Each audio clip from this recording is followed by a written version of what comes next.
o Supremo Tribunal Federal já tem data para retomar o julgamento sobre o porte de drogas para consumo pessoal. Quem tem as informações é a repórter Janaína Camelo aqui conosco. Qual é a data do retorno dessa votação, Janaína? Pois é, Tiago, é na próxima quarta-feira, dia 6 de março, né? Isso foi decidido pelo presidente do Supremo Tribunal Federal, o ministro Luiz Roberto Barroso, e aí então anunciado hoje. Então é a retomada, né, do julgamento, porque esse julgamento ele já estava acontecendo no ano passado, e aí ele foi suspenso depois de um pedido de vista do ministro André Mendonça, um pedido de vista que é para analisar melhor o processo, né? Então agora o ministro André Mendonça, ele devolve esse processo aí para os demais ministros, então, votarem. Até agora, já são 6 votos. 5 votos pela descriminalização do porte de maconha para uso pessoal e 1 voto contra. Então, esse julgamento na quarta-feira, ele já volta aí com o voto do ministro André Mendonça, que é sabido que ele tem um posicionamento mais conservador com relação a esse assunto, né? Além do ministro André Mendonça, faltam votar aí os ministros Cássio Nunes Marques, Luiz Fux, Dias Toffoli e a ministra Carmen Lúcia. O ministro Flávio Dino, Tiago, que foi empossado recentemente, ele não participa desse julgamento porque a sua antecessora, a ministra aposentada Rosa Weber, já deixou aí registrado também o seu voto pela descriminalização. Então, do que se trata exatamente esse julgamento, né? A discussão aí o julgamento de um recurso que discute se é porte ou se é crime o porte de drogas para uso próprio, se é crime ou não. Essa criminalização, ela já está prevista aí na lei de drogas, né, com punições como advertência e também prestação de serviço. Então, a atual lei, ela diz o seguinte, que pode ser punido com essas penas alternativas quem comprar, portar ou transportar drogas para consumo pessoal ou também, Tiago, cultivar e colher plantas destinadas à preparação de pequena quantidade. Então, os ministros que já votaram pela inconstitucionalidade desse trecho da lei justificam aí que criminalizar o consumo pessoal afronta a autonomia individual do cidadão, aumenta o estigma sobre o usuário e também até dificulta o tratamento de dependentes.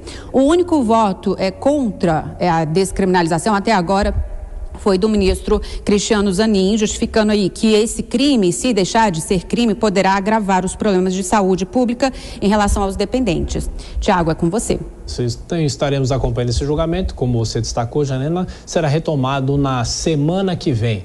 Bom, Cristiano Vilela, uma grande discussão, polêmica, essa pauta de costumes, mas se o Supremo realmente se posicionar em relação a isso, a Janela fala nas questões de saúde, mas também a questão policial, jurídica, como é que fica tudo isso?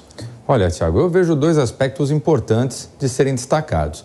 Primeiro, que esse tipo de discussão, no meu entendimento, deveria ser feita pelo Poder Legislativo, que é quem legisla, que é quem tem a representação da sociedade para debater, para discutir esse tipo de questão.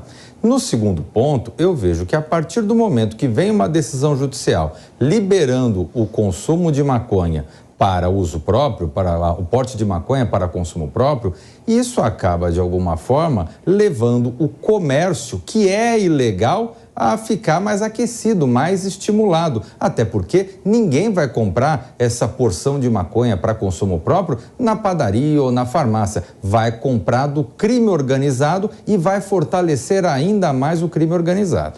Dora, politicamente, o Congresso Nacional é mais conservador, muito contrário a esse tipo de pauta. Será que pode haver aí um atrito entre Supremo e o Congresso Nacional? E como o Vilela falou, talvez essa discussão deveria ter começado ou surgido do Congresso?